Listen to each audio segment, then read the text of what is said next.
तो देखिए आज अपना जो पाठ है राजनीति विज्ञान क्लास 12 का वो कौन सा है?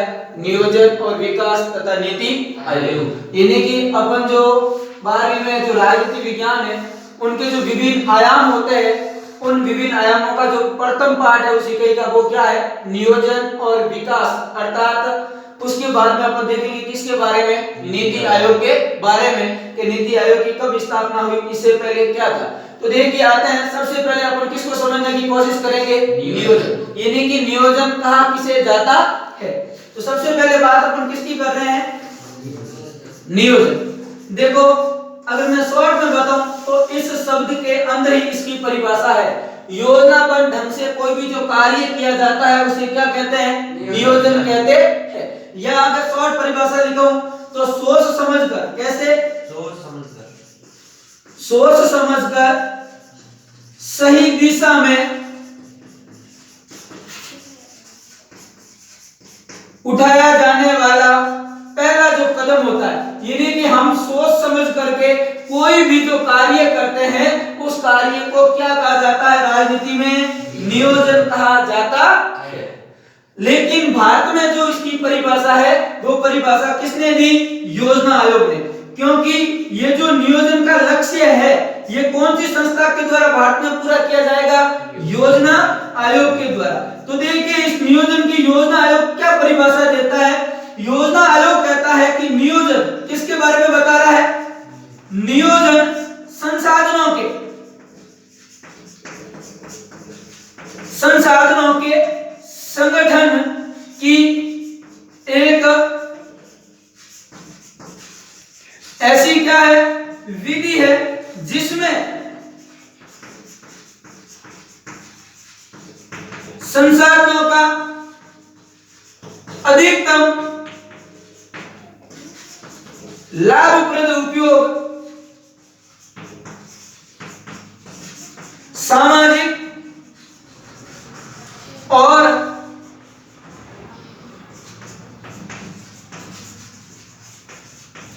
आर्थिक उद्देश्यों की पूर्ति हेतु किया जाता है। अब देखो इस परिभाषा को बिल्कुल गौर से समझो, क्योंकि जो नियोजन की मुख्य परिभाषा को ही अपने शॉर्ट में पढ़ा कि योजनाबद्ध ढंग से जो काम किया जाता है उसको क्या कहते हैं? नियोजन। या सोच समझ करके जो उठाया जाने वाला कदम होता है वो भी क्या कहलाता है? नियोजन। लेकिन जो वास्तविक और सटीक परिभाषा है वो किसने दी है? योजना आयोग ने। तो उसके अनुसार कहा गया है कि नियोजन है वो संसाधनों के संगठन की ऐसी विधि है। देखो संसाधन उनको कहते हैं जिनसे मनुष्य की आवश्यकताओं की क्या होती है? पूर्ति। तो मनुष्य की आवश्यकता से संबंधित जितने भी साधन है उन साधनों का इस प्रकार से उपयोग किया जाएगा योजनाबद्ध ढंग से सोच समझ करके कि उन संसाधनों से एक तो सामाजिक और एक कौन से उद्देश्य की पूर्ति होगी?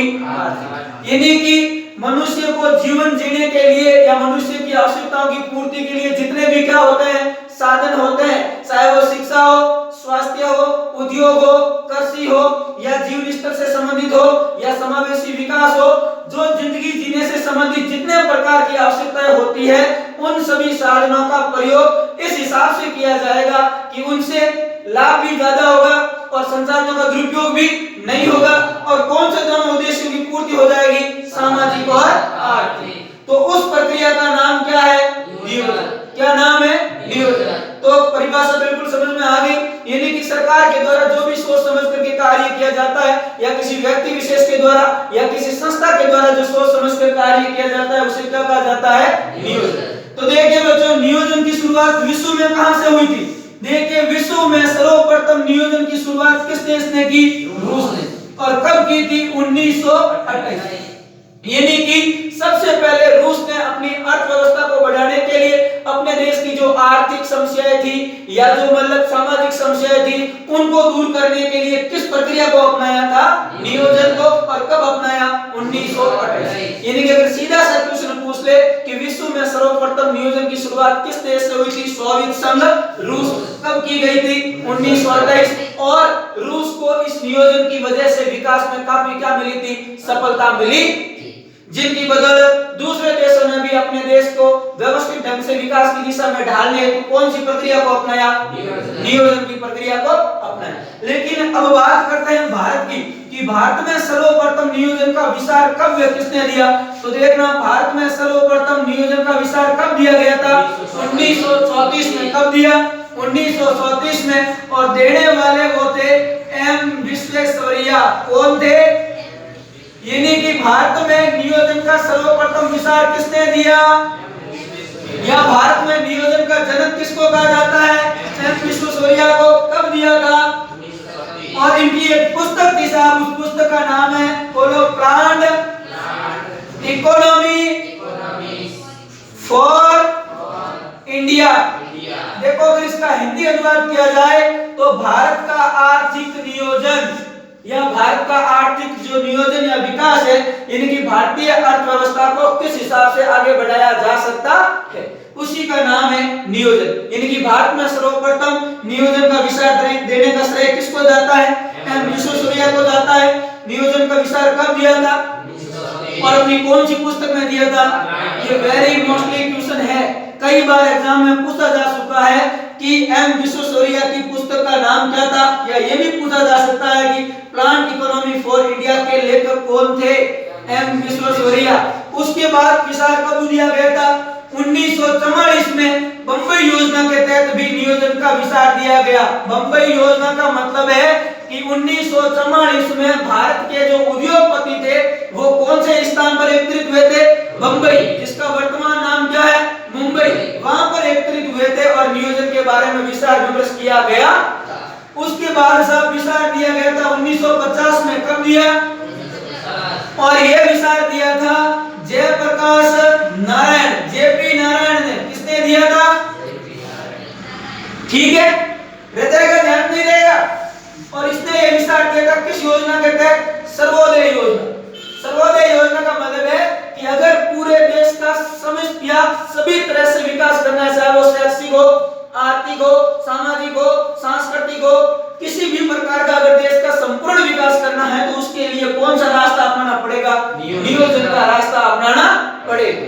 तो ये विचार जेपी नारायण ने दिया था। और ध्यान रखना, मैं थोड़ी बात और बता देता हूं कि यही जेपी नारायण थे जिनकी वजह से जो इंदिरा गांधी थी, उन्होंने 1975 में भारत में कौन सा आपातकाल लागू किया था? राष्ट्रीय आपातकाल अनुच्छेद 352 को लागू किया गया था। क्योंकि उस इंदिरा की जो मतलब जो थोड़ी तानाशाही थी, या उनके कुछ ऐसे गलत कार्य हो गए थे जिनके विरोध में आंदोलन का सूत्रपात किसने किया था? जेपी नारायण ने। और 1975 को रात्रि 12 बजे इंदिरा गांधी ने इमरजेंसी अर्थात आपातकाल की क्या करवा दी? राष्ट्रपति से घोषणा करवा दी और बिजली का पूरा कनेक्शन क्या कर दिया? ताकि किसी व्यक्ति को पता भी न चले कि क्या लागू हो चुका है देश में आपातकाल। और जो ही व्यक्ति वहां दिल्ली में पहुंचे तो सभी को आपातकाल के तहत क्या कर लिया था? गिरफ्तार करके जेल में डाल दिया गया। और ये जयप्रकाश नारायण वो है।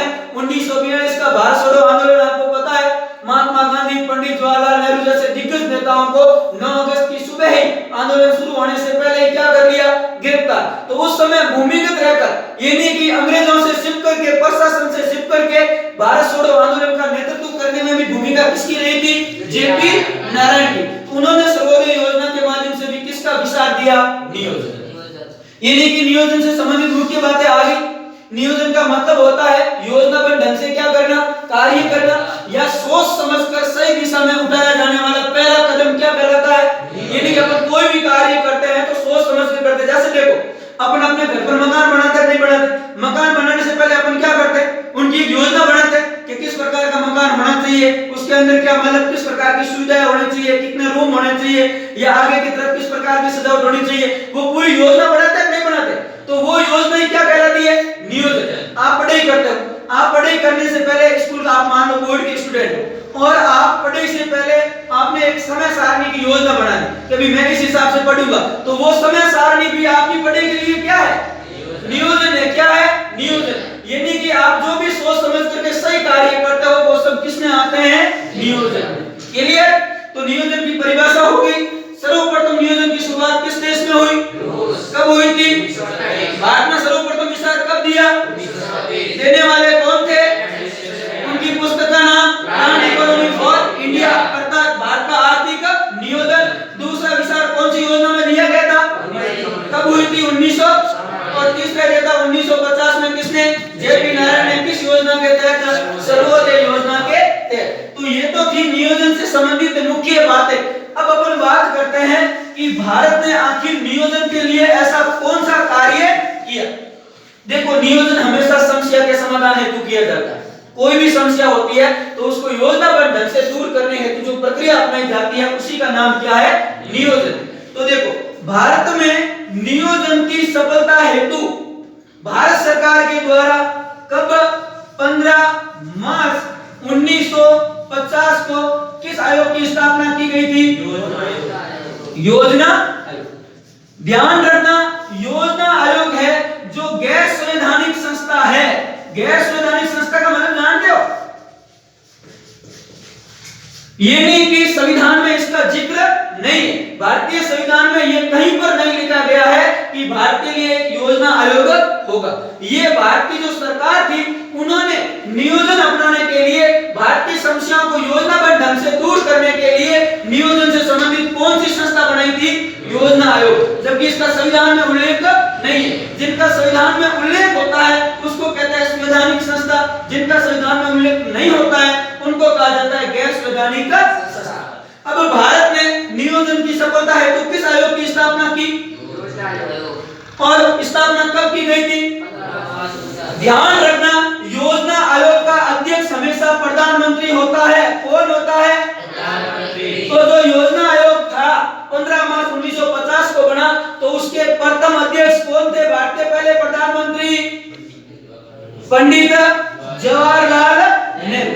यानी कि योजना आयोग के प्रथम अध्यक्ष कौन थे? पंडित जवाहरलाल नेहरू। ध्यान रखना, चाहे योजना आयोग हो चाहे नीति आयोग, उसका अध्यक्ष हमेशा कौन होता है? प्रधानमंत्री। वर्तमान में योजना आयोग का नया रूप किसने ले लिया है? नीति आयोग। तो उसका भी अध्यक्ष कौन है? अब आपको सीधा क्वेश्चन पूछ लिया कि वर्तमान में नीति आयोग का अध्यक्ष कौन है, आप क्या लिखोगे? नरेंद्र मोदी। यानी कि आपको इतना ही लिखना है कि नीति आयोग का अध्यक्ष प्रधानमंत्री होता है और वर्तमान में नीति आयोग के अध्यक्ष माननीय श्रीमान नरेंद्र दामोदर दास मोदी। तो पंडित जवाहरलाल नेहरू पहले अध्यक्ष थे और दूसरे उपाध्यक्ष। इसके जो मतलब एक होता है अध्यक्ष और एक कौन होता है? उपाध्यक्ष। तो उपाध्यक्ष कौन था प्रथम? ये बात मोस्टली है। तो प्रथम उपाध्यक्ष थे साहब गुलजारी लाल नंदा। कौन थे? गुलजारी लाल नंदा। अब योजना आयोग में नियोजन से संबंधित क्या किया गया? ऐसा कौन सा कदम उठाया गया नियोजन से संबंधित कि आखिर ऐसा किस प्रकार से कोई भी बात को मतलब पूरी की जाएगी या सफलता प्राप्त होगी? तो देखो, योजना आयोग के द्वारा, किस आयोग के द्वारा? भारत के सर्वमुखी विकास के लिए, भारत की हर समस्याओं को दूर करने के लिए एक मॉडल अपनाया गया था। उसका नाम है साहब पंचवर्षीय योजनाएं या पंचवर्षीय योजना। यानी कि भारत सरकार ने सोचा, सीधी बात है, मैं आपको कह दूं, अपन मान लो अपने पास टाइम टेबल फिक्स है नहीं और एक ही साथ सब काम करना चाहे तो अपन कर सकते हैं क्या? नहीं कर सकते। जबकि एक काम को पहले योजना के अनुसार निश्चित समय में पूरा करके फिर दूसरे की तरफ ध्यान दे तो फायदा होगा कि नहीं होगा? तो पंचवर्षीय योजना का मतलब ये होता है कि 5-5 वर्ष की क्या बनेगी? योजना। और जो देश की मुख्य समस्या है उस समस्या पर कितने साल ध्यान दिया जाएगा? ज्यादा से ज्यादा खर्चा कितने साल किया जाएगा ताकि वो समस्या हमेशा के लिए जड़ से क्या हो जाए? समाप्त। फिर 5 साल जो अगली योजना बनेगी उसमें किसी दूसरी समस्या पर जोर दिया जाएगा। इस प्रकार भारत में नियोजन हेतु योजना आयोग के द्वारा कौन सा मॉडल अपनाया गया? पंचवर्षीय योजनाएं का मॉडल अपनाया गया। और मैं बता दूं कि भारत में लगभग 12 पंचवर्षीय योजनाएं संचालित हुई थी। कितनी पंचवर्षीय योजनाएं? अब बता दूं पूरी योजनाओं के बारे में भी थोड़ा। योजना आयोग की स्थापना कब हुई? 15 मार्च 1950। योजना आयोग के अध्यक्ष कौन होता है? अध्यक्ष कौन होता है? और प्रथम अध्यक्ष कौन थे? और प्रथम उपाध्यक्ष कौन थे? गुलजारी लाल नंदा। ठीक है। अब देखो, नियोजन से संबंधित योजना आयोग ने कौन सा मॉडल अपनाया? पंचवर्षीय योजना। तो भारत में कुल कितनी पंचवर्षीय योजनाएं संचालित हुई? 12। कितनी हुई? 12। अब देखो, ये पहली, ये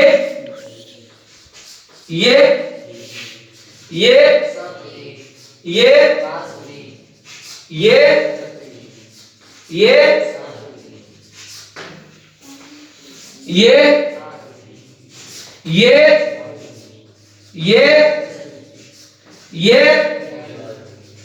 और ये 12, इनकी 12वीं मतलब 12वीं मतलब 18। 12वीं योजना की शुरुआत कब हुई थी?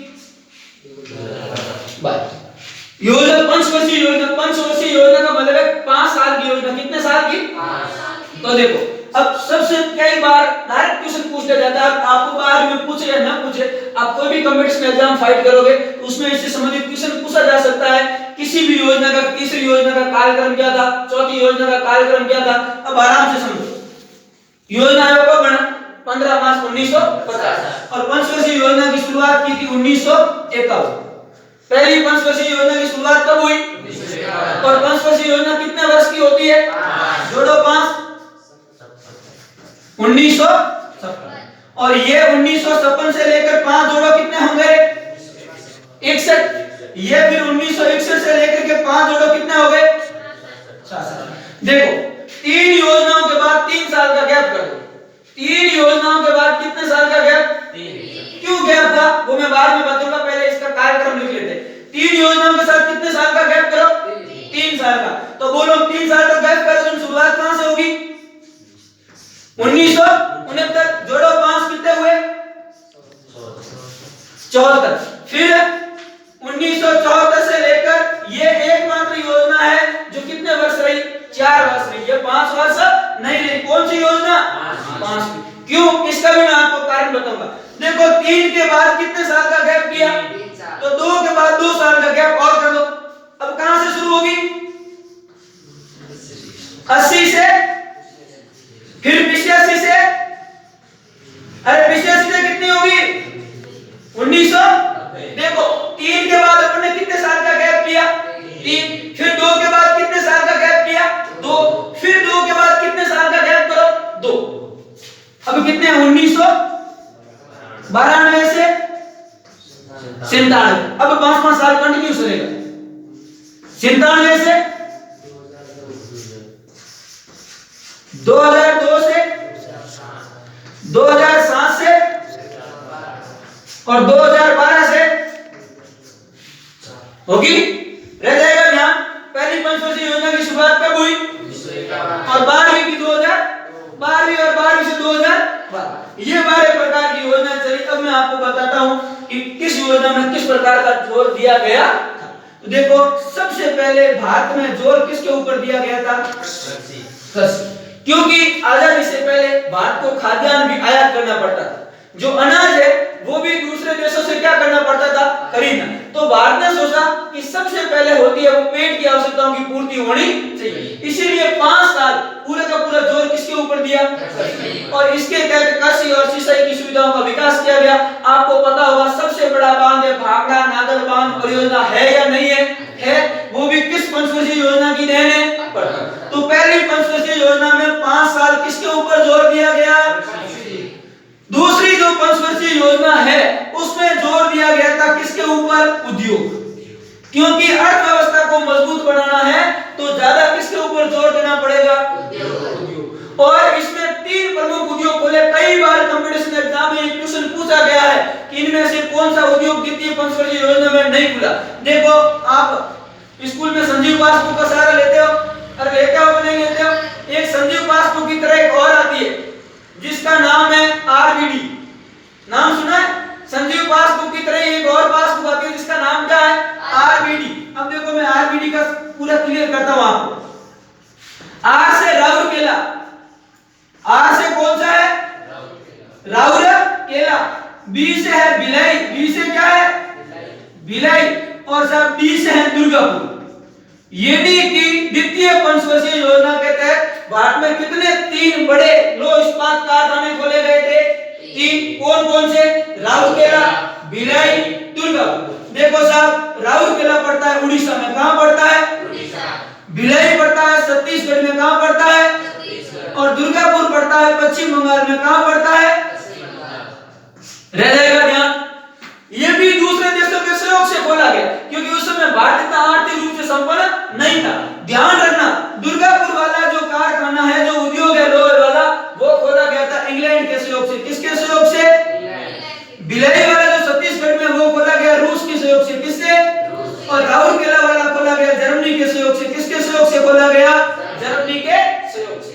अब देखो पहली कृषि, अब दूसरा क्या कर दिया उद्योग। हुआ ये था कि कृषि में 5 साल में पूरा सुधार हुआ ही नहीं, और जब तक पूरा सुधार नहीं होना था तो भारत सरकार को दूसरी योजना का भी लक्ष्य किसको बढ़ाना था, कृषि, जबकि बढ़ाया किसको, उद्योग। इनमें तो थोड़ा विकास हुआ लेकिन कृषि है वो वापस पिछड़ गई। तो तीसरी पंचवर्षीय योजना में दोनों को मॉडल रख दिया, एक तो और प्लस साथ में क्या कर दिया, लेकिन साहब ये योजना क्या हो गई, असफल। क्यों असफल होने का कारण जाना, असफल होने का कारण है 61-62 में भारत के ऊपर आक्रमण किसने कर दिया, चीन ने। 1965 में भारत के ऊपर आक्रमण किसने कर दिया, पाकिस्तान ने। और 1966 में पड़ गया अकाल। इन 3 प्रकार की समस्याओं की वजह से सरकार पूरा ध्यान इस योजना पर दे नहीं सकी। अब सरकार तो युद्ध में बिजी हो गई, देश पूरा एक तो चीन की तरफ, एक पाकिस्तान की तरफ और एक अकाल की समस्या में बिजी हो गया, इनकी वजह से ध्यान नहीं दे पाए। और तीसरी जो पंचवर्षीय योजना है साहब वो क्या हो गई थी, जो चौथी पंचवर्षीय योजना है उसमें ध्यान रखा गया था जनसंख्या के नियंत्रण से संबंधित। किससे संबंधित, क्यों साहब, क्योंकि मैं आपको बताऊं 1901 से लेकर के 1951 तक जनसंख्या बिल्कुल धीमी गति से आगे बढ़ी, बहुत ही कम। क्यों, क्योंकि अंग्रेजों का राज था, उतनी भारतीयों को सुविधाएं मिलती नहीं थी, उनकी वजह से आज तो माँ और उनका बच्चों की पहले क्या हो जाती थी, मौत हो जाती थी, इन वजह से जनसंख्या बढ़ी नहीं। लेकिन साहब जो ही भारत आजाद हुआ कि भारत वालों ने आजादी की खुशी में तूफान ला दिया, यानी कि 51 के बाद में जनसंख्या का तूफान हो गया शुरू। अब शुरू हो गया, यहाँ आते समस्या बढ़ गई कि अगर इस प्रकार की जनसंख्या रही तो ना तो कृषि में सुधार होगा ना उद्योग में, सब सुविधाएं मिलेगी ही नहीं, क्योंकि देश में संसाधन है कम और जनसंख्या क्या हो रही है।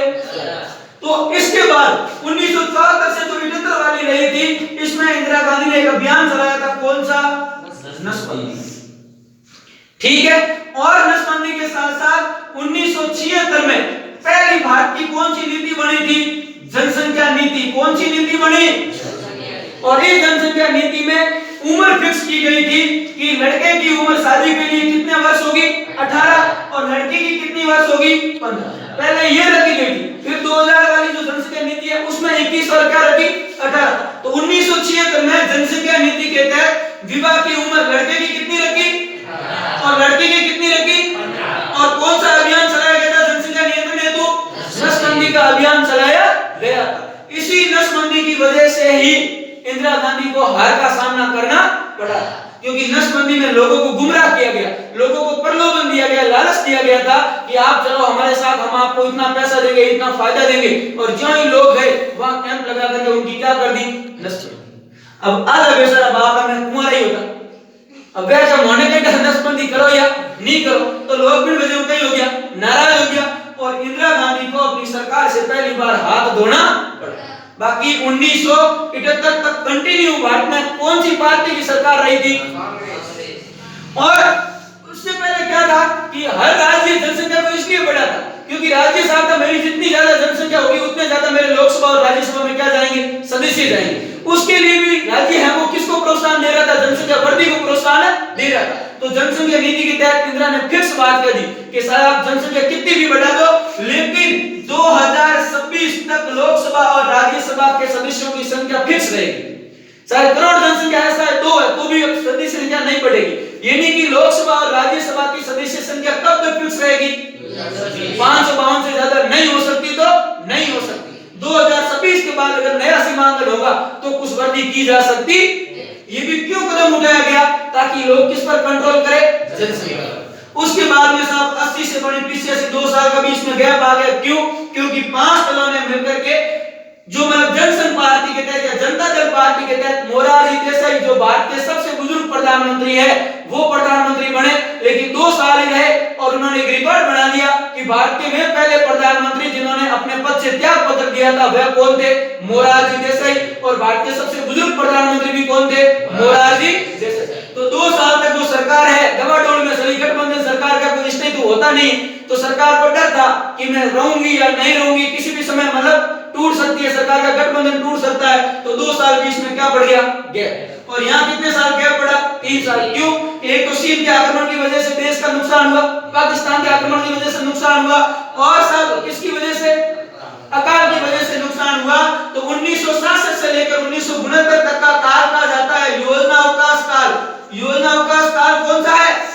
1967 से लेकर 1900 यहाँ पंचवर्षीय योजना नहीं बनाई, बल्कि एक एक साल की कैसी योजना बनाई, वार्षिक योजना बनाई। कैसी बनाई? वार्षिक। उसके बाद 80 से 85 के ऊपर भी कोई विशेष जोर इतना दिया नहीं गया था। उसके बाद यहाँ पर जोर दिया गया था मानव संसाधन या मानव विकास के बारे में। किसके बारे में? मानव संसाधन या मानव विकास के बारे में। फिर यहाँ पर मतलब ज्यादा जोर दे दिया गया था किसके ऊपर? शिक्षा के ऊपर जोर दिया गया था। फिर यहाँ पर देखा जाए तो समावेशी विकास या फिर आर्थिक समावेशी विकास, और इसकी जो टारगेट दर रखी थी वो रखी थी विकास दर कितना परसेंट? 8.1। लेकिन भारत को कितने प्रतिशत वृद्धि मिली थी? 7.9। और 2017 वाली है उसका जो वृद्धि दर रखी गई थी, जो लक्ष्य रखा है वो कितने परसेंट का रखा है? 8% का। और इसके दो मेन थे, यानी कि सबसे ज्यादा किस पर खर्च किया जाएगा? एक तो सामाजिक सेवा। कौन सी सेवा? ये विशेष ध्यान रखना। 2000 जो 12वीं पंचवर्षीय योजना का उद्देश्य क्या था? केंद्र बिंदु एक तो सामाजिक सेवा और दूसरा ऊर्जा। ठीक है, अगर राजस्थान का पूछते तो राजस्थान में उल्टा कर दिया। राजस्थान कहते हैं पहला हम सोना सही, क्योंकि यही तो जनसंख्या बढ़ गई है।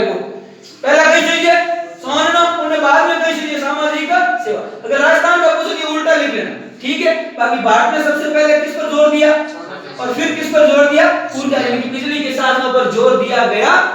तो इस प्रकार की ये अपने क्या रही थी भारत में 12 पंचवर्षीय योजना। लेकिन ध्यान रखना कि योजना आयोग का अंतिम अध्यक्ष थे प्रधानमंत्री डॉक्टर मनमोहन सिंह और अंतिम उपाध्यक्ष थे मोहनटेक सिंह आलूवालिया। कौन थे? मोहनटेक सिंह आलूवालिया। और उसके बाद 1 जनवरी 2015 को इस योजना आयोग को बदल करके नरेंद्र मोदी ने किस आयोग का नाम दे दिया? नीति आयोग का। किस आयोग का? नीति आयोग का। और नीति आयोग के प्रथम अध्यक्ष तो कौन बने? नरेंद्र मोदी, क्योंकि अध्यक्ष हमेशा कौन होता है? प्रधानमंत्री। और प्रथम उपाध्यक्ष जो बने थे वो बने थे अरविंद पनगड़िया। कौन बने थे? जो बिलोंग किस राज्य से करते हैं? राजस्थान। कहां के थे? लेकिन वर्तमान में नीति आयोग के अध्यक्ष कौन है? प्रधानमंत्री। तो प्रधानमंत्री कौन है?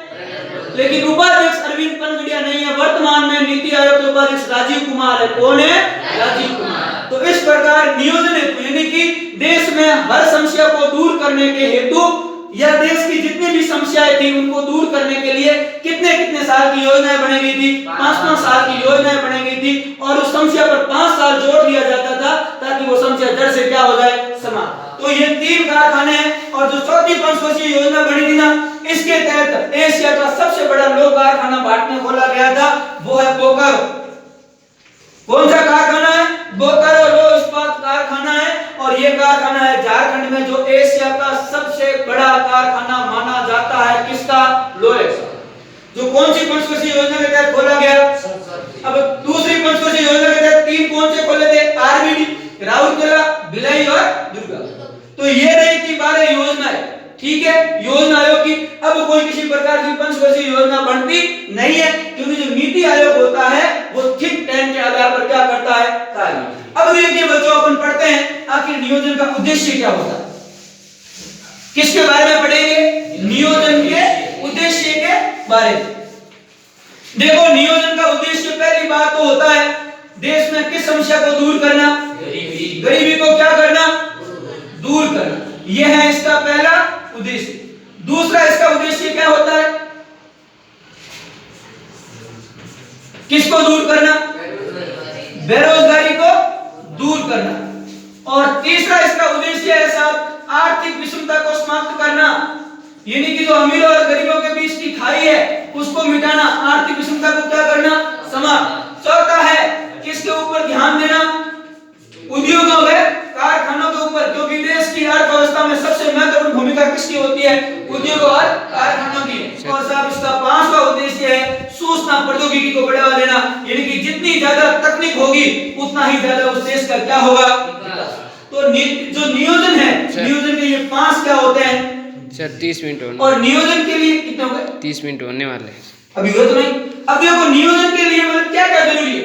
नियोजन का मतलब है कि इसका निश्चित क्या होना चाहिए? उद्देश्य। और उस उद्देश्य को प्राप्त करने के हेतु उपलब्ध क्या होना चाहिए? निश्चित साधन। और निश्चित ही क्या होना चाहिए? समय। यानी कि निश्चित समय में निश्चित साधनों के द्वारा किसी निश्चित उद्देश्य की पूर्ति